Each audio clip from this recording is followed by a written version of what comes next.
Good morning, everybody. My name is Kevin Uphill, and I'm the chairman of Avondale Corporate. Welcome to our webinar, Tax and Business Sales, the Changing Winds. Now, we did think of renaming the webinar Changing Tornado or Storm, but actually we felt there was just enough bad news out there rather than a clever pun there. But clearly, with all the difficulties in the economy, governments have had to step into support of business and livelihoods, and they need to raise more tax. So we are expecting significant tax changes and tax increases. So the webinar today is really about exploring that. We will be talking for about 10 to 15 minutes, maybe 20. And then the key this morning is also to get a Q&A going. I'm joined by James Heathcote. He is a leading tax practitioner from Lancaster Knox, who are also a leading tax specialist firm.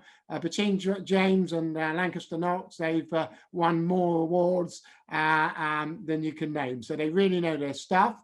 And the great news is that yesterday, for those of you who haven't seen it, but the Office of Tax Simplification have published their 135-page long report on their capital gains tax review.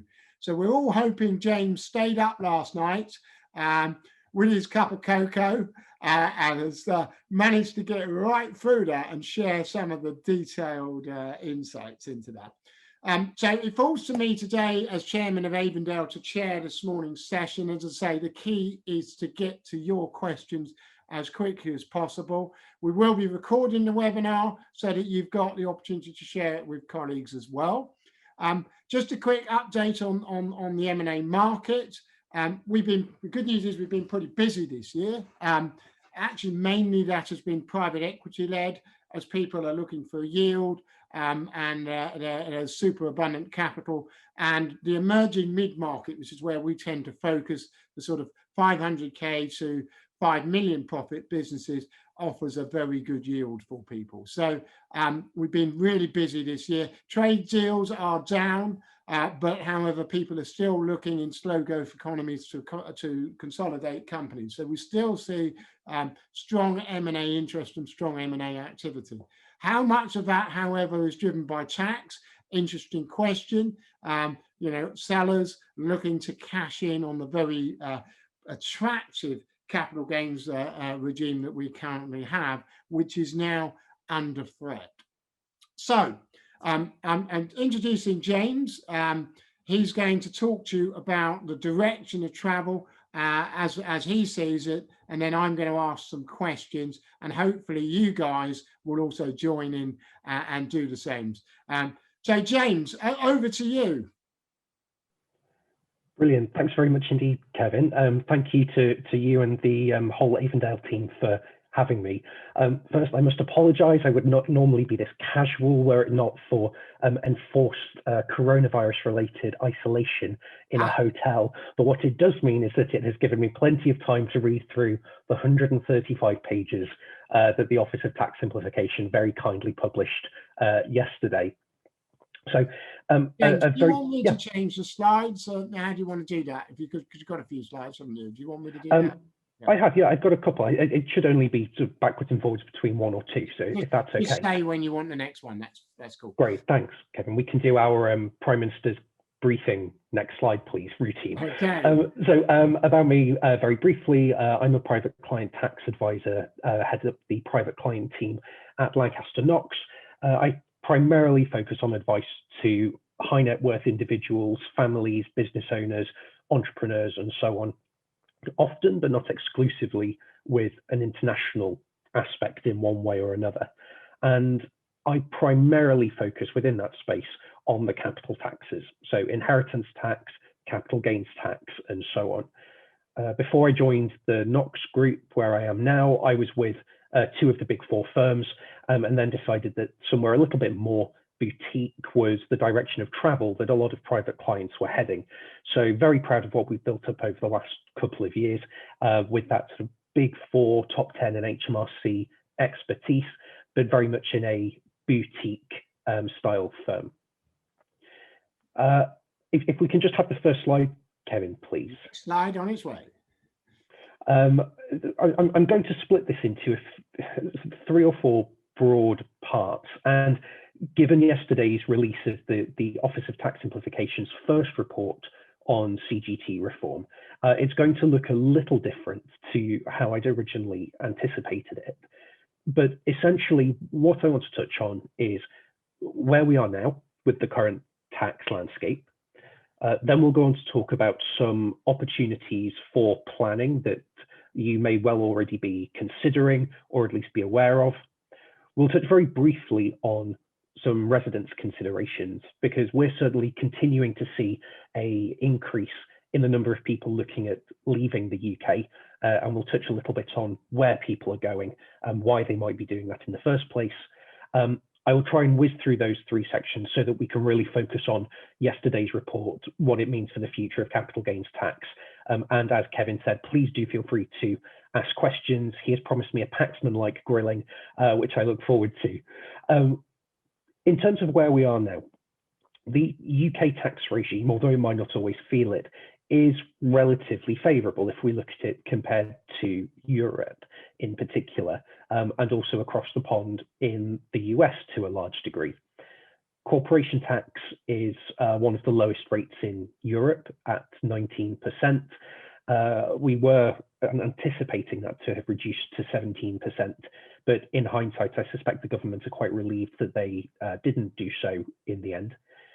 And currently we have pretty favourable capital gains tax rates, to be completely honest, and quite a favourable CGT regime, whereas a lot of countries will simply lump it in with the rest of your income in working out how to tax gains.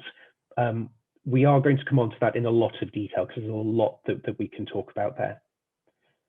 As Kevin said, and as the Avondale team will know very, very well, that does create a relatively dynamic transactional market in the UK. So we're constantly working on some form of tax structuring for a deal, whether it's an exit outright, whether it's some sort of reconstruction, private equity investment, whatever it might be. And taking all of these things combined, it means that particularly for new arrivals into the UK, people coming to the UK from overseas, it can still offer a very, very attractive tax regime compared to a lot of other jurisdictions. That's as things are today, and as we'll see, that might not necessarily be where we end up moving forward. If you don't mind just jumping forward 2 slides, Kevin, please. No problem. And for the reason for that being, I'll come back, as I said, to sort of what the changing landscape might look like. I would do if it was working. Okay. That's 2, yeah. There we go. The summary, I think, if I had to summarize it in a sentence, is the tax regime in the UK is not going to get more favourable, put it that way. Aside from any changes that are likely to come in or could possibly come in over the next few years, I think there are some distinct opportunities for planning now, and will certainly become more acutely appealing given the direction that we are almost inevitably heading in. James, that direction being basically 40%, isn't it? I mean, when I read the report, exactly. Yeah, we're currently at 20% on the sale of shares above the first million, and then so it's going to go to income tax rate at 40%. The question is what relief we're going to put in. I think that's absolutely right. The key proposal from the OTS's report is to align CGT with income tax rates. So actually for those very substantial gains or earning over £150,000, that's an effective rate of 45%. I do think that is the... Sorry to echo, James, but it also seems to me that the key behind the report was they're trying to capture, and I use this relief with my collective investments funds, the guys that use their 12k a year capital gains allowance. That basically, they're trying to get rid of that. And that, to be honest, that's the biggest fundraiser. It's not the entrepreneurs relief. although there are a very few individuals. When I read the report at the back end, it says this applies to a very few individuals, the Entrepreneurs Relief. So they're looking at it going, there's 1,000 people doing really well off this, and we don't like that either. But the broad change is trying to capture second owners, buy-to-letters, and collective investment people. Would that be fair? It absolutely is. And if you look at the CGT take that we typically get for 2019-20, the total take was about £10 billion. And if you look at the 7 main taxes, that puts it second from bottom, only to inheritance tax. Actually, if you look at the relief available every year for people selling their main homes, for example, the value of that relief is more than inheritance tax, capital gains tax, and stamp duty combined on an annual basis. There's no implication that or insinuation that main homes are going to become taxable, because that would be politically incredibly explosive. But you're absolutely right, Kevin. It is aimed at one, increasing the tax rate for those relatively few people, about 80,000 a year, who pay capital gains tax in the first place. And secondly, arguably bringing more people into the capital gains tax net in the first place. As you said, one of the key points that the OTS flagged is that because we've got an allowance of about £12,000 a year, they actually make the point that is an exempt amount, not an allowance. I think that really is semantics, but what they have highlighted is that people, particularly with share portfolios and collectives, will make gains right up to their annual allowance. Now, I think that will distort the figures and the projections slightly, because what these revised tax estimates don't take into account is that people's behavior will change as a result. So, for example, at the minute, if you, Kevin, are making about £12,000 a year of gains on your investment portfolio, chances are you will simply not do that anymore, because you're doing it. Well, still this year, by the way. Exactly. And this is a very common behavioural thing, is that people will take it right up to their exemption or their allowance, however you want to phrase it. So the fact that people are making £12,000 of gains a year now does not mean by any stretch of the imagination that people will continue to do so going forward. So there are a lot of behavioural implications associated with these proposals as well. But we talked about this, and I don't, sorry to heckle on the slides a bit, but we talked about it. I think it's at 9 billion at the moment on capital gains tax. If they make these changes, they're recommending it will get up to sort of 25, 30 billion, won't it? Something like that.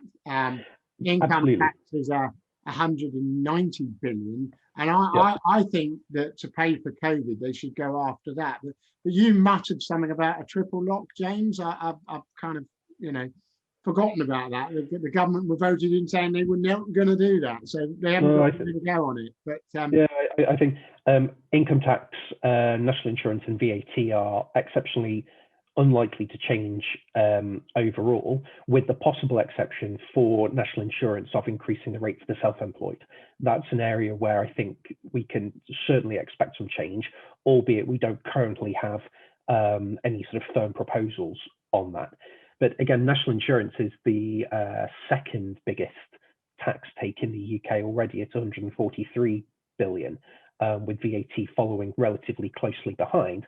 CGT is really the outlier in that behavioural activity fundamentally changes the tax take for CGT. People describe it as a voluntary tax to a large degree, because you can control when you realise your gains. It's much more difficult to do that with income or with VAT or national insurance, for example. So one of the key concerns that I think we should be having, and should say particularly among the advisory community, these proposals have not been welcomed and are seen very much as much more politically engaged than the OTS is designed to be, is that the behavioural changes simply haven't been taken into account, and will have much broader implications in the wrong way because people will simply not realize their gains.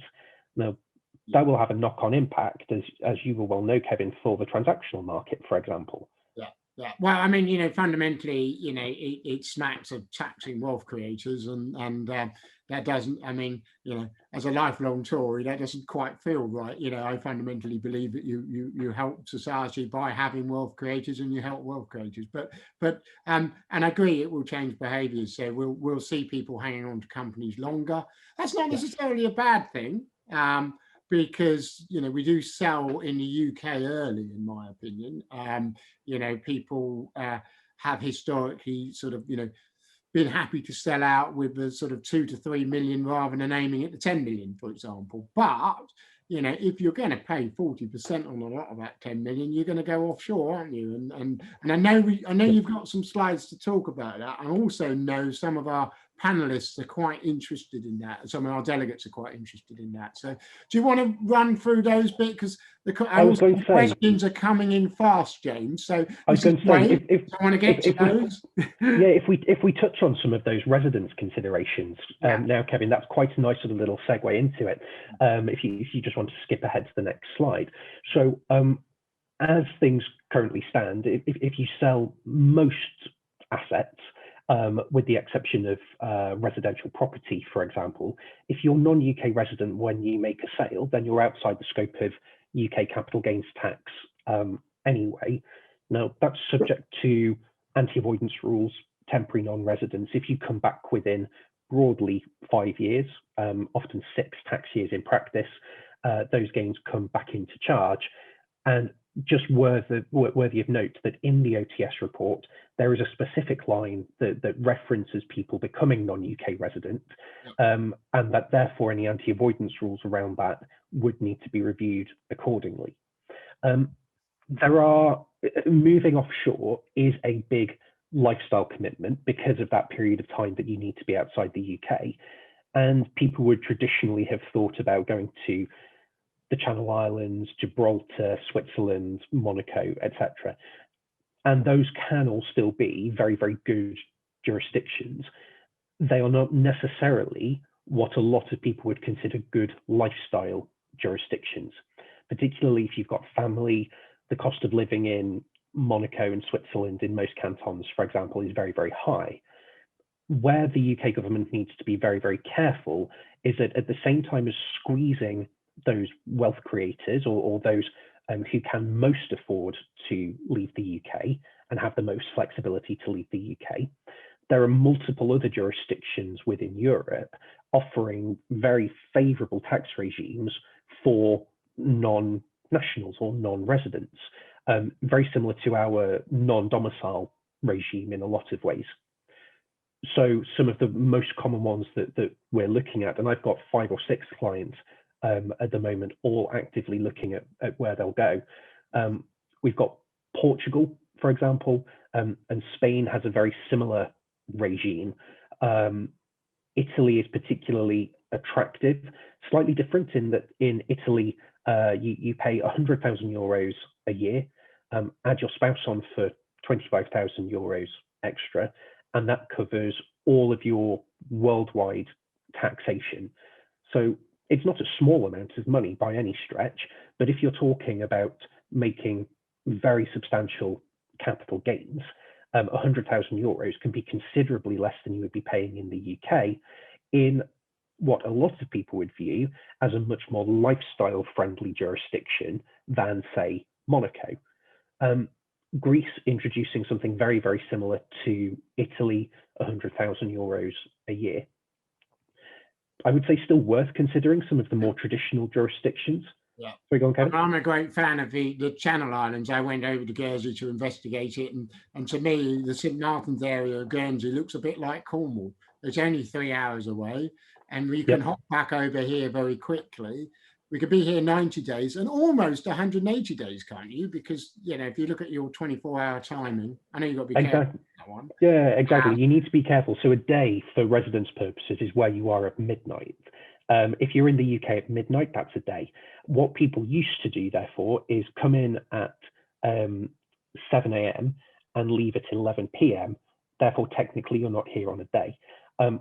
There is anti-avoidance around that called anti-day tripping rules. So need to be mindful, but you can still spend a considerable amount of time in the UK. Rule of thumb is 90 days, in practice very often more. And the benefit of places like Guernsey, Jersey, the Isle of Man, if you want to go further north, is that they are very familiar. Similarly, Gibraltar, if you want to go a little bit further afield, very, very familiar in terms of culture, language, time zone. And particularly from a business perspective and a fiduciary perspective, they have very, very well established regimes, very, very well regulated. So, I mean, go back to this. So, if they knock capital, I mean, this is the big one for most of our clients. We've got a lot of questions to say coming in and about tax wrappers and things like that. So we'll cover those. But yeah, if they knock capital gains tax up to 40%, and the entrepreneurs relief, they have suggested retirement relief, haven't they? They put some sort of proposal for that.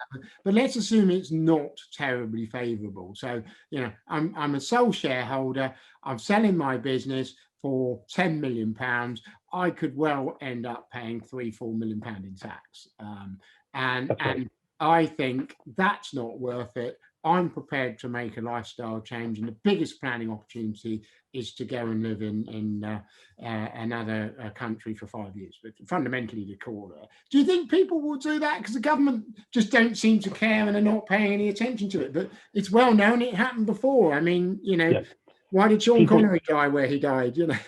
Absolutely, and yes, I think people will. We already see that behaviour, and going non-resident is one of the most common aspects that I talk to clients about for their planning, because yes, as much as 5 years or 6 years, depending on when you leave the UK, is a big commitment, because we are now so connected globally.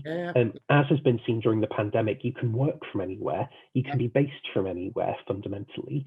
And because there are more and more countries where you might, Switzerland, you would go really for tax reasons unless you particularly enjoyed the skiing.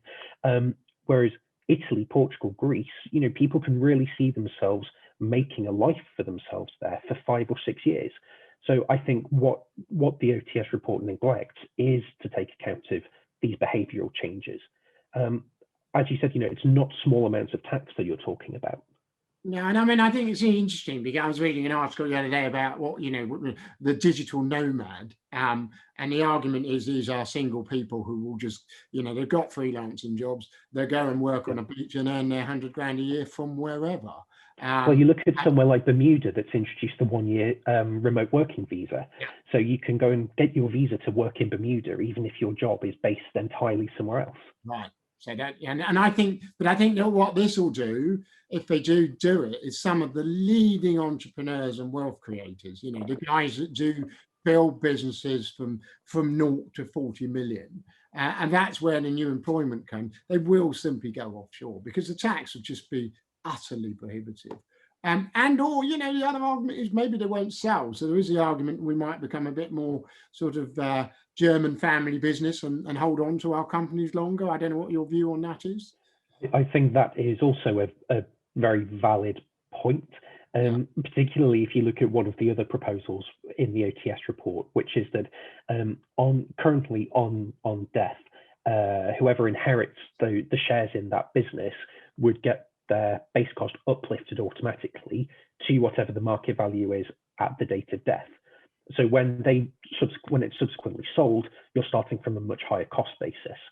The proposal is that there are two proposals. One is if you get inheritance tax relief as well, which you would on most family businesses or trading businesses. And two is, even if you don't get that relief, is to abolish that capital gains tax uplift on death anyway. So the beneficiaries of your estate, your heirs, if you like, are treated as inheriting the business at its original cost, which in a lot of cases where it's been founded from scratch will be next to zero. As sort of to try and placate people a little bit, they've suggested, okay, well, let's rebase all assets in that case as a one-off to say the value at the year 2000. That just 2,000 seems completely arbitrary. It would be a valuation nightmare. It would be an administrative nightmare. And I think all you would see, exactly as you just said, Kevin, is that people would just hold on to the businesses. People wouldn't sell post. That to me, and I mean, let's move, guys. We've got. So we're going to get to questions of it. James and I like a bit of politics, and I think it is important. But if you change the ownership life cycle, and I mean, we just mentioned digitalization and virtualization being able to work anywhere. These businesses fast track.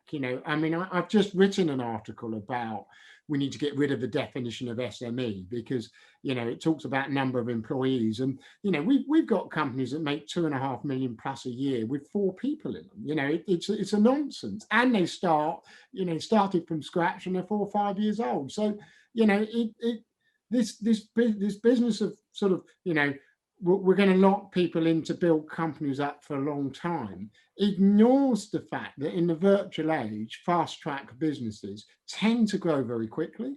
Business models really only last 10 years. So the investment cycle, and many of those entrepreneurs who cash in, then reinvest, they start other businesses, they then employ more people. So we start kicking that lot offshore. This sounds like a massive own goal to me, changing it. I would absolutely agree. Yeah, okay. Anything we can do about it?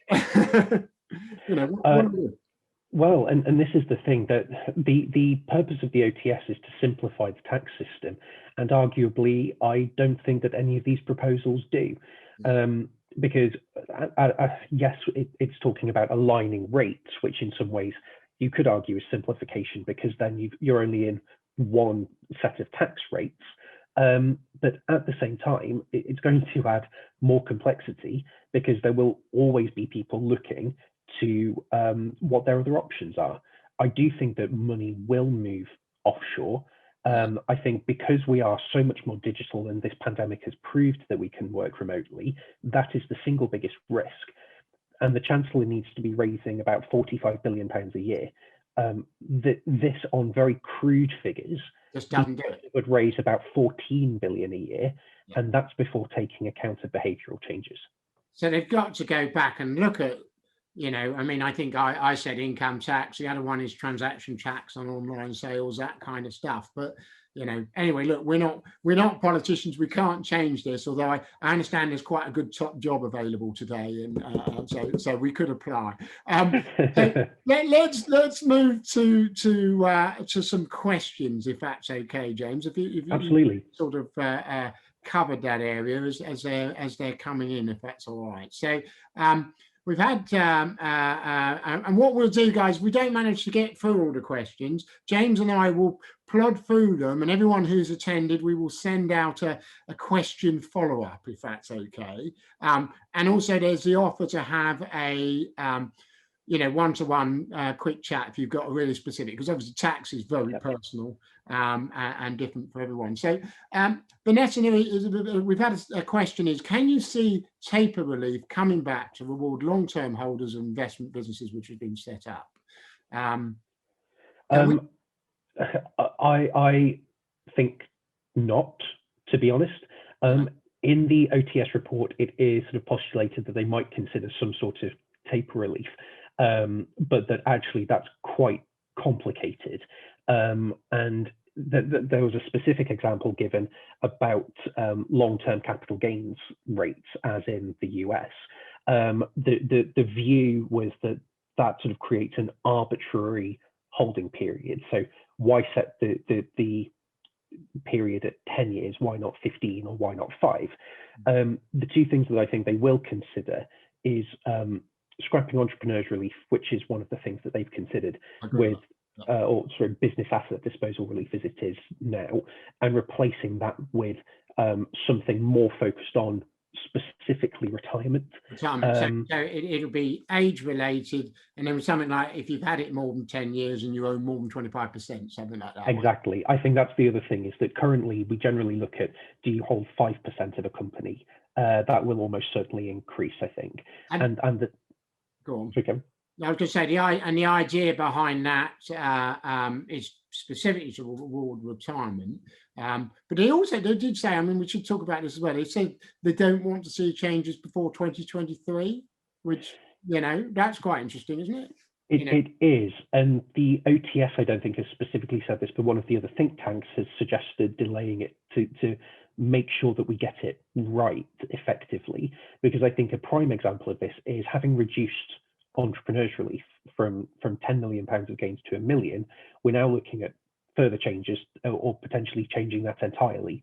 So I think there's a feeling of taking time to get this right in the interest of simplification as much as anything else. The other thing, instead of taper relief, is there's a proposal to bring back effectively indexation allowance. So that was stopped for individuals in 2008. That would effectively take account of inflation. So the idea being that you don't pay tax purely on inflationary gains, you only pay it on sort of economic gains. Those are the two that I think are more likely than sort of a traditional old style taper relief. Yeah. I mean, so we had one question, which is, just do what I said and put the 1 or 2p on income tax, which we debated a few months ago. But the triple lock is there. But having said that, if they delay it to 2023, then when does that triple lock fade off? That will be, I think it'll go all the way through this Parliament. But actually, the other thing that that we do bear in mind, to get rid of that, though. I mean, they could do. They could easily. Yeah, aren't they? Well, this is the thing, I think, because we're in such unusual circumstances, they would have a very good policy basis for doing that. I think the other thing we have to remember from a political point of view is that we're very early on in this Parliament. So if we stick a penny on the rate of income tax across the board now, we've got another 4 years. In 4 years' time, the government could reduce that back down pending an election. So that is also something to bear in mind, is that these changes are potentially reversible. Which is, interesting. So you sort of short-term tax hike and then bring it back in to encourage investment. Because fundamentally, though, that was the OTS's comment. They don't believe entrepreneurs relief has encouraged investment, do they? So no, exactly. The feeling, the wrong end, for want of a better word. Should be when we invest, not when we go out. Exactly. There's very much a feeling that you should be supporting entrepreneurs at the point that they're taking the risk, whereas by the time that they're selling, you're at the wrong end of that transaction. So it remains to be seen, but I think entrepreneurs relief is almost dead in the water. Because of that as well, though, with that, I mean, we've seen this direction for travel for some time. So a few years ago, we launched employee ownership trusts, because there's about 350 of them in the UK at the moment, and that's where you sell your company to a trust. Now that's at 0% tax at the moment, which is great. I mean, and we're doing vendor loans and structuring, so you can get close to the value over a period, but it doesn't look like that's under threat. I was reading it in depth, and it doesn't seem to be mentioned. So are they going to stay? I think they are. And again, they had a very clear policy intention there, which is to encourage employee engagement. Now, from a business perspective, yes, there's real fantastic benefit in that you can effectively get full market value for your shares without actually paying any CGT or income tax or otherwise, but that's very much around taking the majority of ownership away from a small collection of individuals and bringing the employee base much more broadly into that ownership fold. So I think that's slightly different because there's a very clear policy intention rather than it purely being a tax strategy. And I love them. I think they're great because they create more profitable businesses. They encourage future investment. They get rid of a whole life cycle issue of owner managers and how that distorts investment. I wish they'd rename them because everyone thinks they're EBTs. But that's the problem. I think you take the word employee and trust. It doesn't really matter what you put in the middle. But actually, there's very clear legislation, very clear guidance, and there are some big names that are owned through employee ownership trusts, John Lewis, Richer Sounds, for example. So those I think are going to continue to increase in popularity. And I think because they are backed up by the policy intention that is not just tax focused, I think that those are probably going to continue. I can't see those being changed. So if I'm, and the other benefit, so if I'm already wealthy with an employee ownership trust, they take a vendor loan to pay myself, but I benefit from 0%. And the great thing at the end of that is, let's call it 6-7 years after the payments are made. At that point, the employees own the business for their benefit within this trust wrapper. We've created a more purposeful social organisation to contribute to the economy. So it's a really good legacy as well, isn't it? And maybe easier than going to Guernsey, which is quite cold. Well, there is that. Isle of Man's cold. Sorry, Guernsey's all right, actually. Jersey's strapline is the warmest place in the British Isles, which I'm not sure that says a lot. But I think also from a government perspective and a treasury perspective, if that can encourage people to keep those funds in the UK, if you get a few £1 million from your EOT tax-free, you're going to be doing something of economic value with that money. It might be invested, in which case you're going to be paying tax on your investment returns. It might go into another business, which is tax generative in itself. So yes, you're getting that tax-free benefit up front, but I think the government will be mindful that that gives opportunity for future tax revenues. And also, James, I mean, there's one point for us with that, which is people again struggle to get their head around. But you can do an EOT, then backfill the management to run the business. You can grandfather the team in. It doesn't have to be that you walk out the door on day one. So you can stay involved, which is again great, because if you assume that these businesses have been built up by talented wealth creators, they're not walking out the door straight away, which, let's face it, can be a disaster sometimes. So it absolutely can. It defeats the objective, the legacy aspect of the EOT for the business in the first place. So I think EOTs are going to continue to be popular, grow in popularity, and backed up by very strong policy objectives. I completely agree. So a big focus on that for us. With that also, we've been talking about the weather in the Isle of Man and Jersey, but the question of you're not going to do an EOT, you want to do your trade deal, you want to get your 10% in. We don't know how long, 10 or 20%. We don't know how long that's going to be for. But if you go, no, I'm going to base myself overseas. How long do you have to live there to benefit from the overseas tax regime? Is it a year, or is it just at the point when you sell the business? At the point that you sell the business, you need to be non-UK resident. So generally you're resident or not in the UK for a full tax year, April to April, but there are concessions that let you split that year. So you can treat it as being a resident part and a non-resident part. Now, as long as you are non-resident, or in the non-resident part of your year when you sell, you should be outside the scope of CGT, as long as you then stay out for 5 full calendar years. That's your key there. If you come back any time within those 5 calendar years, which because of how the residence rules can in practice be 6 tax years, if you come back within that time, then the gain comes back into charge when you return. So the key is make sure you're non-resident when you sell, and 2, make sure you don't resume residence within those 5 or 6 years. Okay, that's really helpful. And if they don't change this in April 21, let's say they go for April 22. I mean, they've said April 23 in the report, but let's say they do it mid-range. You've still got plenty of time to sell businesses, and we've actually got some people we're happy we can get it across the line before April 21. There's sort of one other question with that. Because of COVID, we're experiencing increased deal structures because you've got to have earn-outs and hedge for COVID impacts.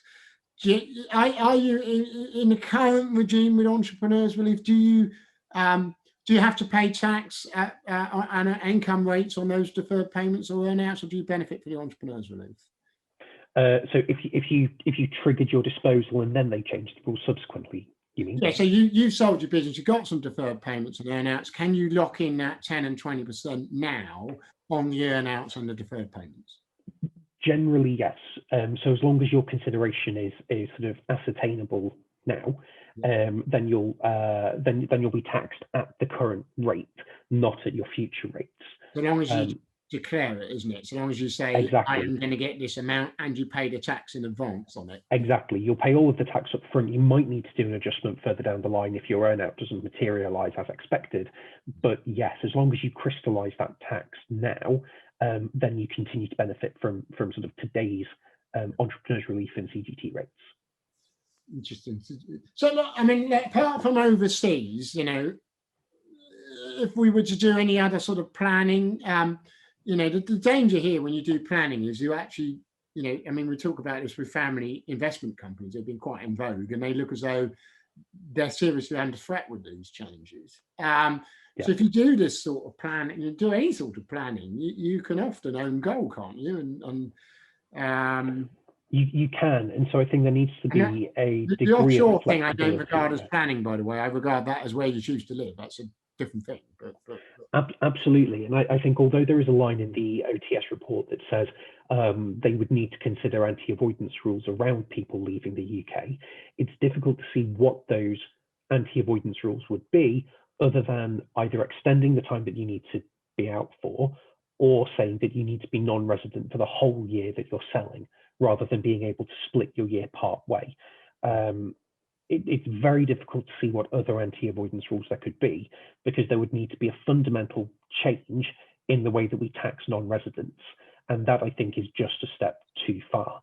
In terms of other planning, you can look at restructuring. So, for example, interposing a holding company over the top of your existing shareholding. The intention for that would be that your sales proceeds, if you like, are then held at that holding company level. Yeah. Arguably, I think that's just sort of compounding your issues and pushing the issue further down the line, particularly given that these sort of holding company, family investment company type structures are specifically referenced by the OTS as being an area that should be looked at and are, I think, rife for additional taxation. Yeah. Okay. So we got questions coming in fast, but and I say we're not going to be able to answer all of them, but it's really just to sort of start moving towards wrapping this up. So the advice would be, be very careful on clever planning.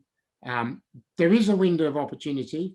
Be aware that it could change in April 21, but it looks like it may be a little longer. So if you really are serious about it, or 10, 20%, don't do planning, just act sooner, perhaps, if you're in the shape to do so. Would that be fair? I don't want to lead the witness, sorry. No, I think that's absolutely fair. And my overall view of it would be the regime isn't going to get more favourable. So if you don't take action and you wait on the basis that things might improve, they won't. So if you are minded to sell, or you're anticipating a transaction, or you're minded to exit anyway, I think accelerating those plans may not be a bad thing. If you're doing it purely to make sure that you lock in your rates, I would say also make sure you're bearing in mind your future commercial considerations as well.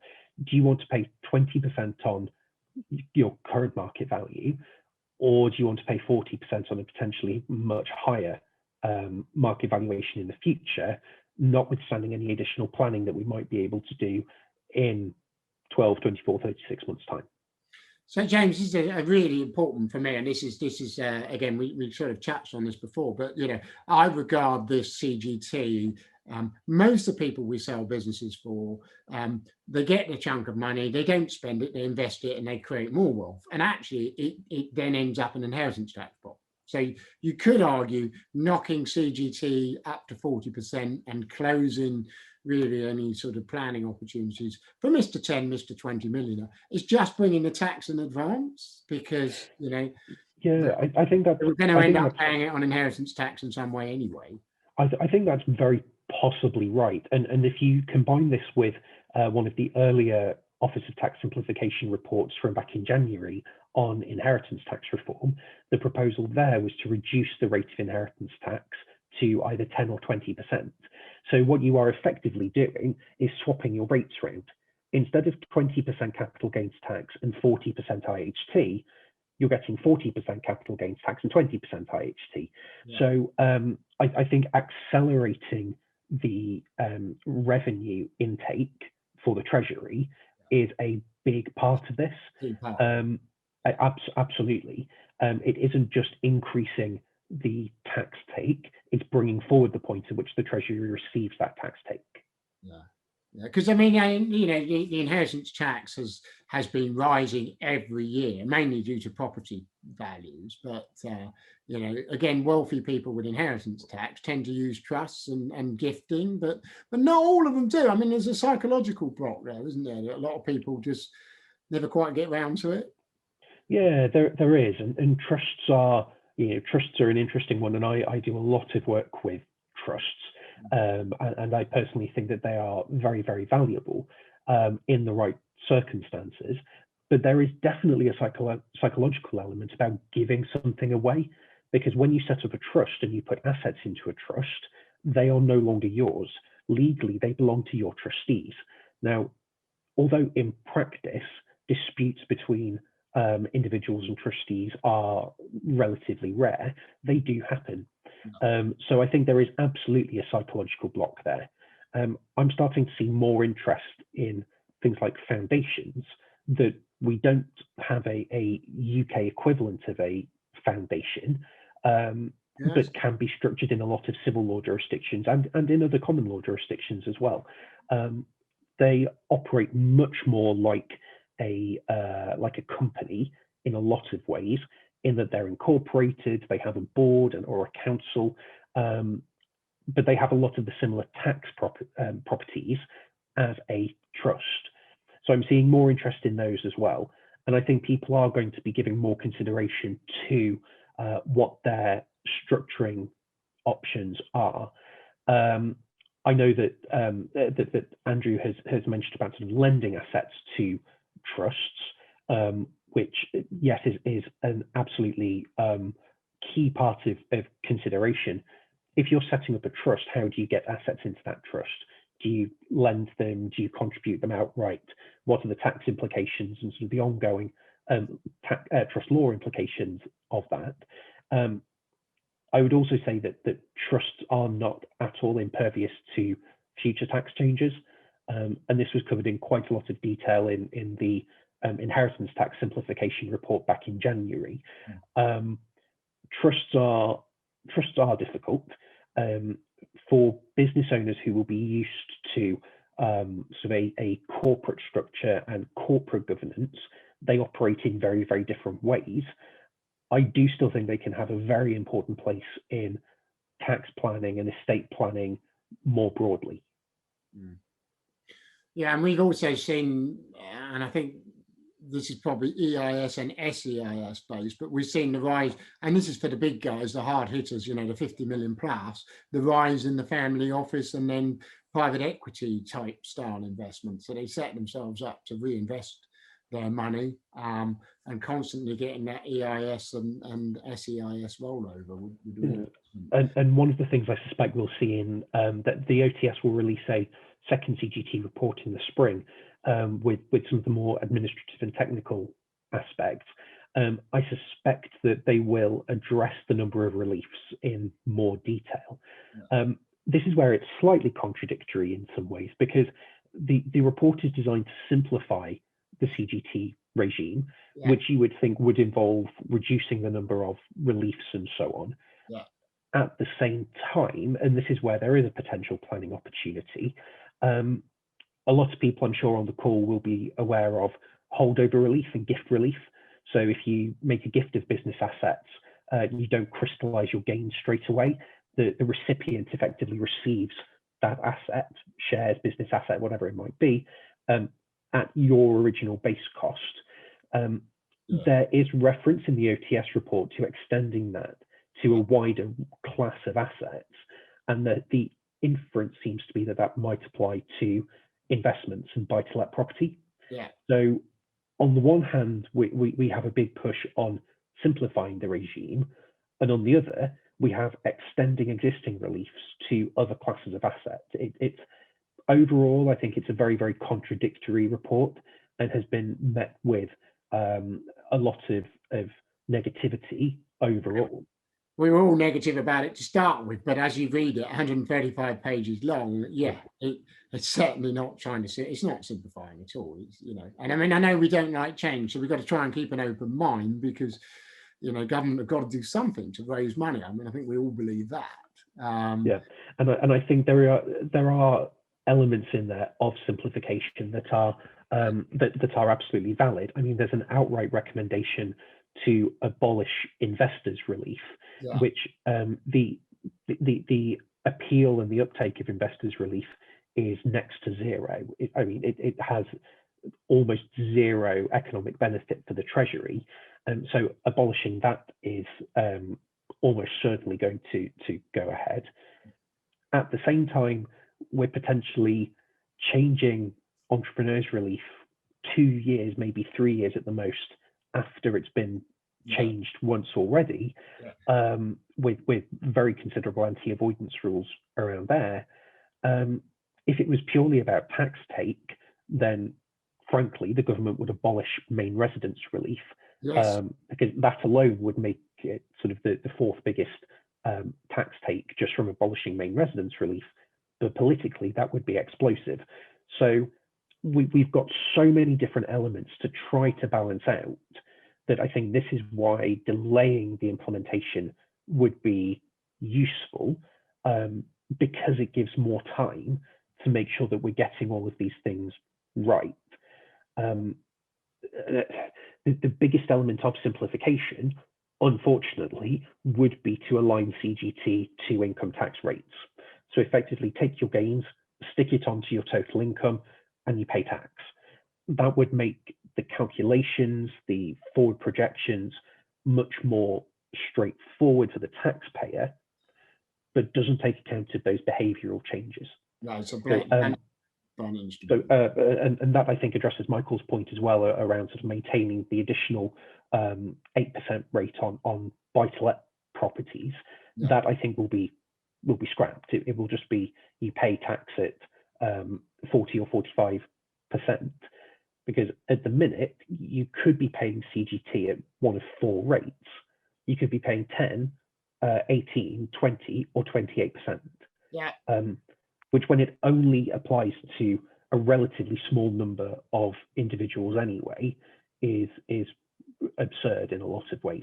So some simplification would absolutely be welcome. There's a lovely chart, and so by the way, we'll be putting the links up of the recommendations of the report. Remember, this is not policy; it's just a recommendation. So we will be sending this recording over to Ricky and seeing what he makes of it as well. But there's a lovely chart in the report which shows how few individuals pay entrepreneurs relief.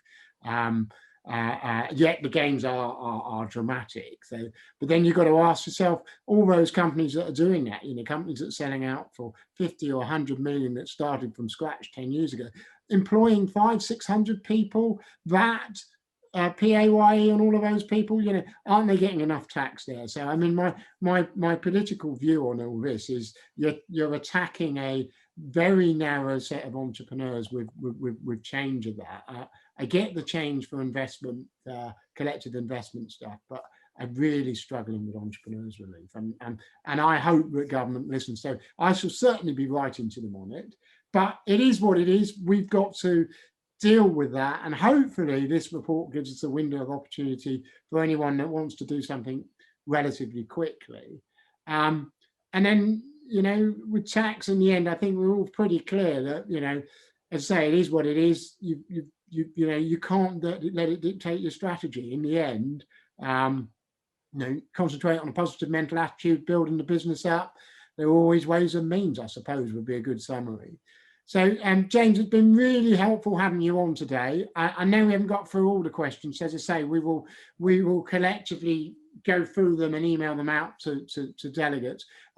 As our learned guest, it's been absolutely Brilliant and a privilege having you on. You've really covered the ground very well.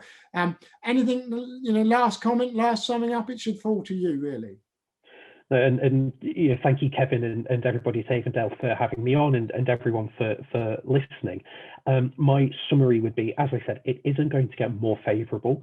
I do think that there is a window of opportunity for sensible planning and sensible structuring. Remains to be seen what the final picture is going to look like. But I would say it's absolutely worth reviewing where you are now and what your options might be for the next couple of years. Brilliant, James. Stay positive, everyone, and really appreciated. Thank you all for joining. Thank you very much, everyone.